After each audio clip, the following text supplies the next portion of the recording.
Hey guys, what's going on? So today we're going to be looking at the first 2023 prospect rankings from McKeen's Hockey. Now, this article is by Brock Otten, or Oten, perhaps. I don't know how to pronounce his last name. I don't know if this is Brock's personal rankings or if this reflects the McKeen's team as a whole.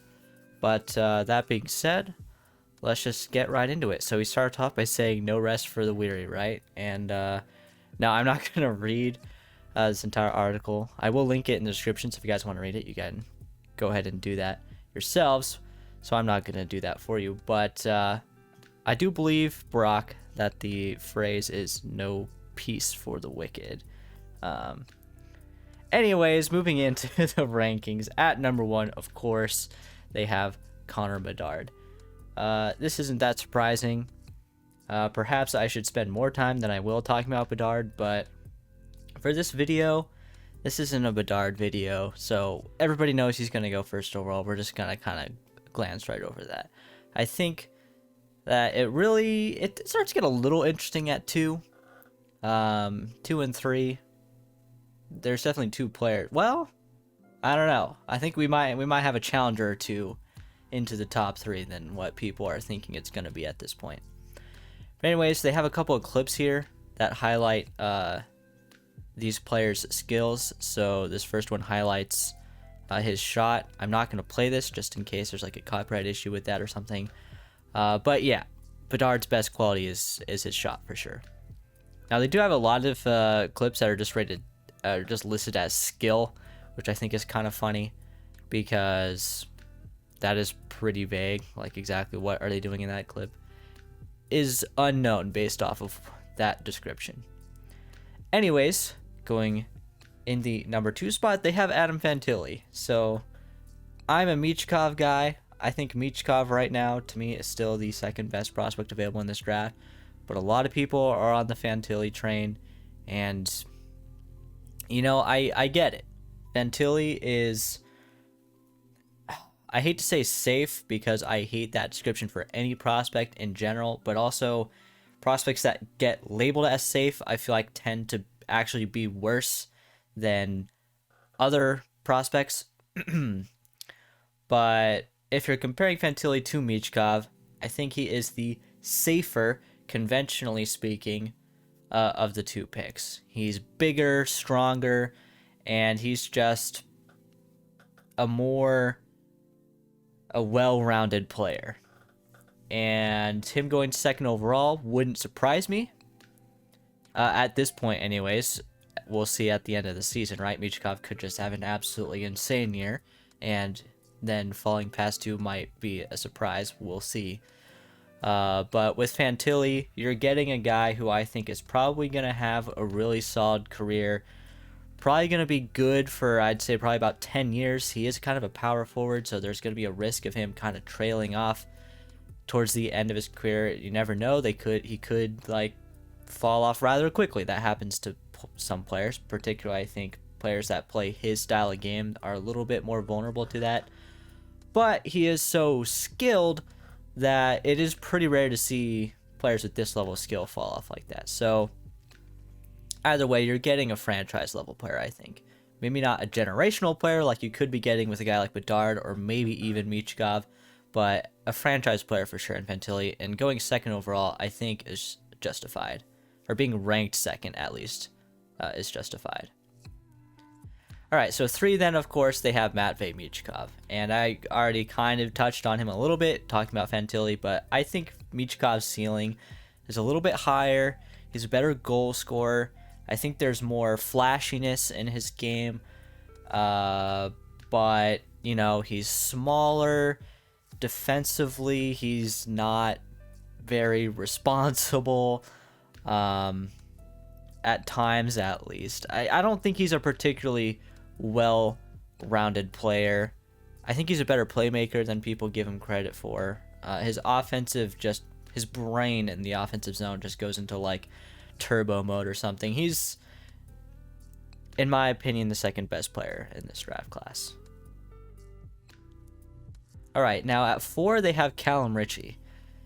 Now this is not this is not a ranking that I like at all. And he even says here it could conceivably be my OHL related bias. So I guess Brock may be an OHL specific scout.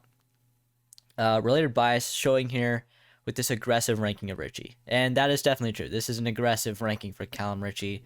I've seen him in the top 10. He's been in the top 10 for a few people. For me, I can't actually remember if I have him in my top 10 or not. I think I do, but it's like 9 or 10. And even then, I don't love him. He's kind of like a budget version of Fantilli, in my opinion. Perhaps a little bit more skilled than Fantilli, but doesn't have that raw power.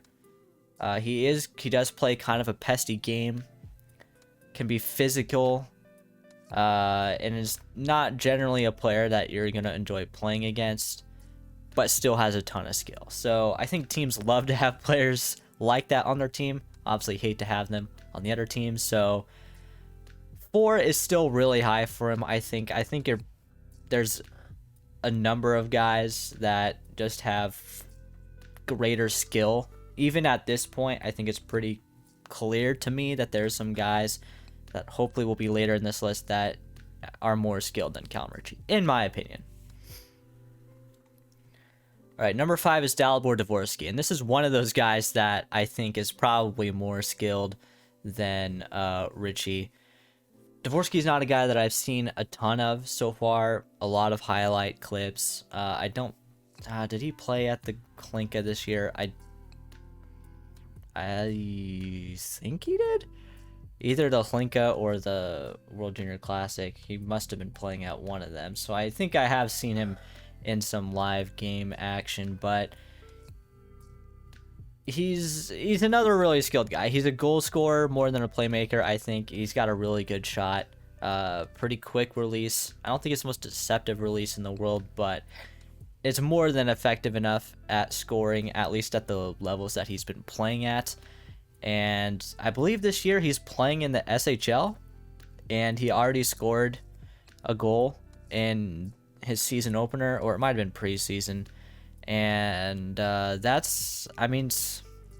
scoring in the European Pro Leagues is, as you would know if you follow scouting, NHL draft stuff in general, it's tough. Like Slavkovsky, I believe, had like 11 points last season in Liga, and that's not too bad. You think of some of the better European prospects in recent years, like William Eklund had, I want to say, like 20 points ish in 40-ish games. You compare that to like CHL guys, which are regularly having like well over point per game seasons. Like Bedard even had like 100 points last season as a draft -1 guy, or even USHL guys that have similar points totals. It's very, very different playing in European Pro Leagues. Although I just realized he's actually listed as Allsvenskan here, so perhaps his team got relegated, or they were in Allsvenskan to begin with. So that goal would have been, I suppose, in Allsvenskan, which is a tier below the SHL. So that is, I suppose, slightly less impressive. But still, scoring in that league as a draft-eligible player is not the easiest thing in the world. All right, 6 is Leo Carlsson. This is a guy who, again, I haven't seen enough of yet. I haven't tracked any of his games or anything, but I have seen some highlight clips, and he's a guy I'm starting to get a little bit hyped for. Another guy who I think has a really good shot, and is a really interesting, creative playmaker as well. Dang, I forgot what I was going to say about Carlsson.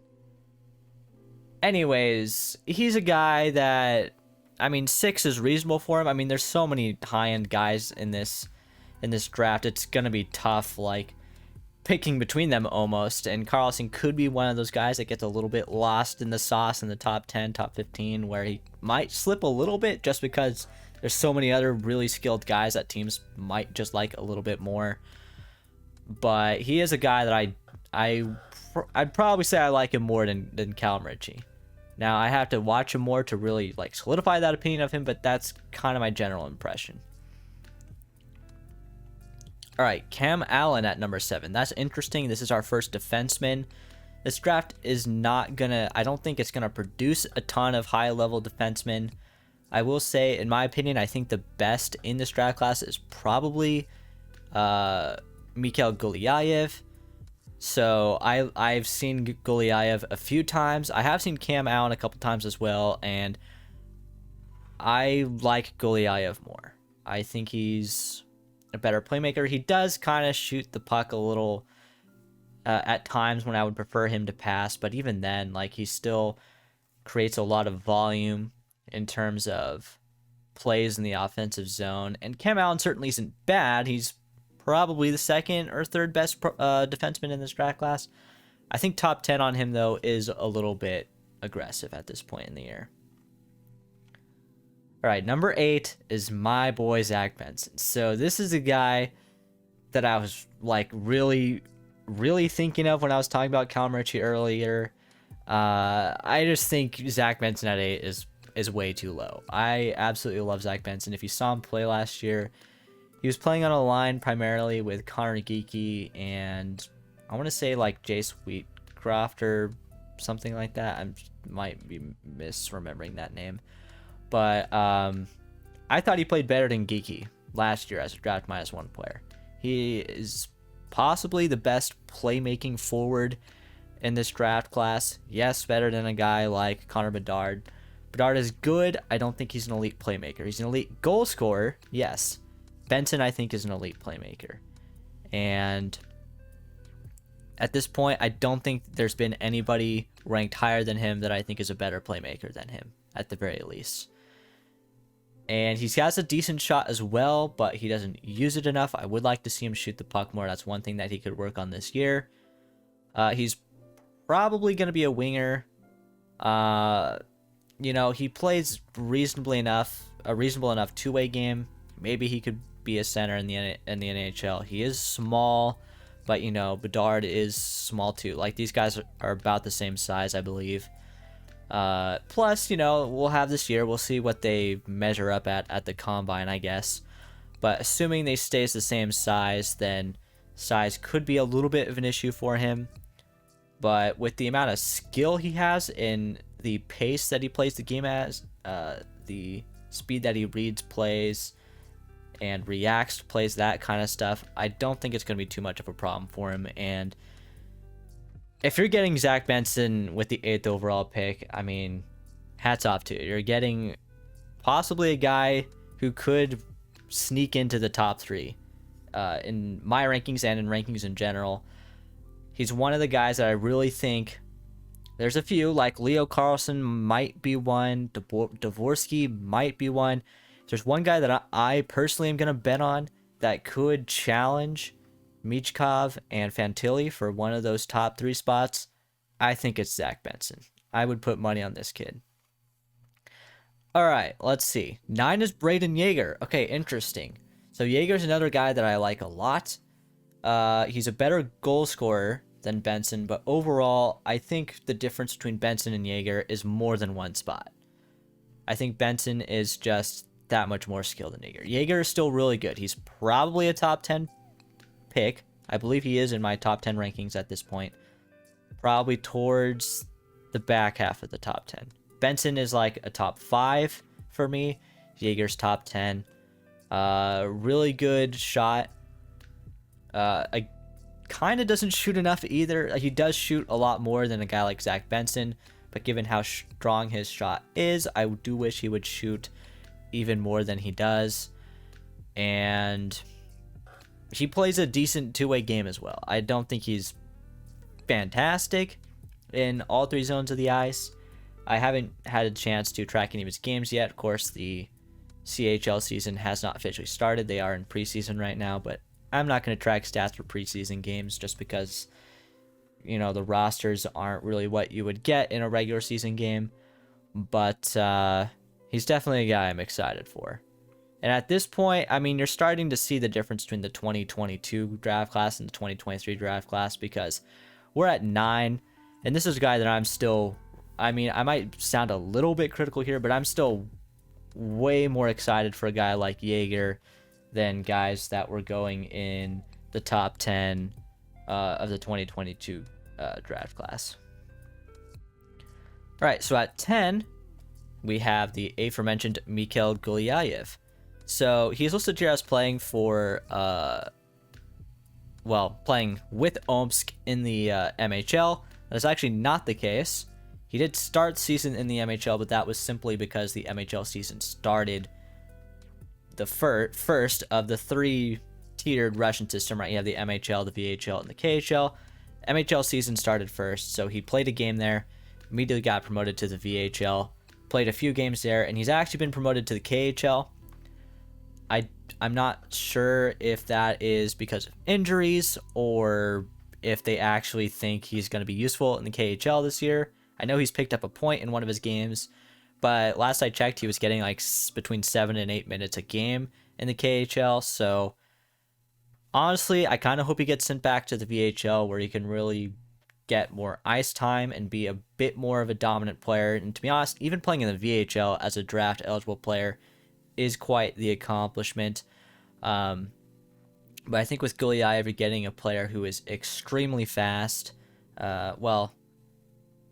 He's really fast. He has really good acceleration. I would say his acceleration is probably better than his overall top speed. Decent playmaker. I think his playmaking comes more from volume than it does from, making the absolute perfect plays. But that is one way of being an effective high-end playmaker, and that is his style. And, the only criticism I have of his game at this point is that I think he shoots too much. He has a tendency to take those low percentage shots from the blue line. He has scored a goal already this season on a shot like that, but in the long run, that is a relatively low percentage play. Unless you're specifically trying to shoot for deflections, it's not a great play statistically. I would prefer to see him pass a little bit more. I guess you can say he's a little bit selfish that way. But either way, you're still getting a really skilled, really fast defenseman. And definitely, I don't want to say definitely, but certainly, in my opinion, deserving of a top 10 spot at this point. All right, at 11, we have Will Smith. Now, this is a player, unfortunately, I haven't seen. This is the first player that I haven't seen, I believe. Actually, he might have been at the Hlinka. I don't remember. Anyways, he is a guy that has been playing really well in preseason, though, with the, U.S. National Team Development Program. And some of the scouts I follow, like Sam Stern, I believe, has been all over this guy on Twitter. And, it's just a guy I'm going to have to look into. Is he a first rounder? Probably, just based off the highlights I've seen from him. Can't really take too much just from highlight clips. You got to have a more holistic approach than that, obviously. But you can get a general idea of what the skill level is, at least when things are going right. And so with Will Smith, I think I've seen enough for him to say that he's probably a first round pick. But other than that, I can't really comment too much on this placement for him.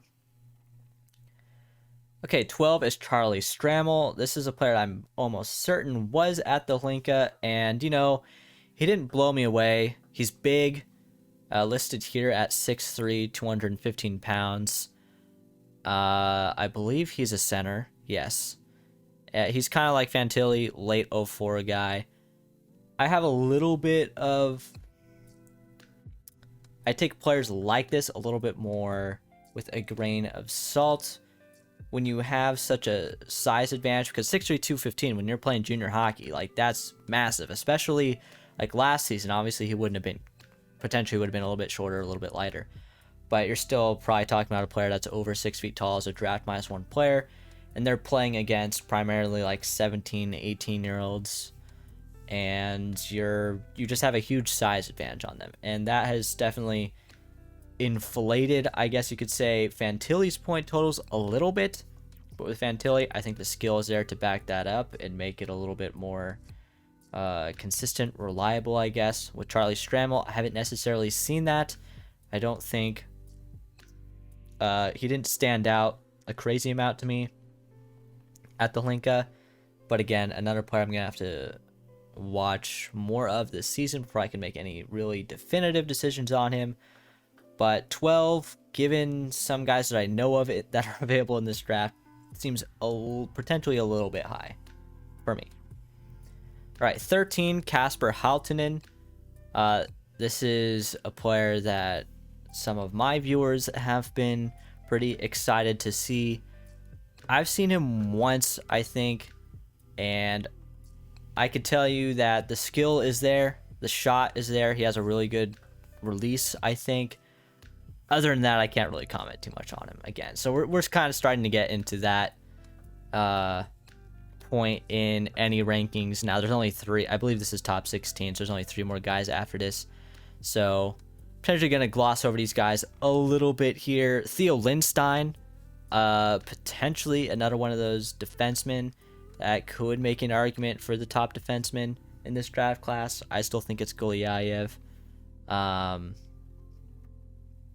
But I don't know. I think Lindstein doesn't have as much offensive upside as a guy like Gulyayev, maybe even Cam Allen.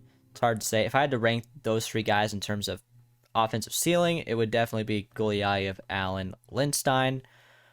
That being said, Lindstein is listed here as playing in the SHL, so that is a really tough league to score in, as I mentioned before, especially for defenders. So you can't just look at the point totals at the end of the season and be like, oh, this Lindstein guy, he had 4 assists in like 30 SHL games. So what are we doing here? It doesn't tell close to the full story, and that's true for any prospect, by the way. Don't just look at a player's elite prospects page and say, oh, this guy scored 100 points in the CHL, he must be amazing. Not necessarily the case. Anyways, we got 2 players left here. One of them is Quinton Musty at 15. And I know he was one of the more hyped guys going into this season, and that is probably still the case. I've seen him at the Hlinka, and I gotta say he kind of was disappointing. Granted, Team USA, or was it the Hlinka, or was it the World Junior Classic? I think it was the Hlinka. Either way, I remember how he played, and he was kind of disappointing. I thought he has a really good shot. Other than that, I don't know. I haven't seen. I guess I haven't seen what others have seen from him. And if you've seen him play a lot, you probably have seen this. But I haven't. Only seen him at the Hlinka, and I didn't think he was particularly great at that event. All right, finally here at 16, we have Riley Heidt. So this is another player from the WHL. So the WHL, how many WHL guys do we have here? 1. Let's see.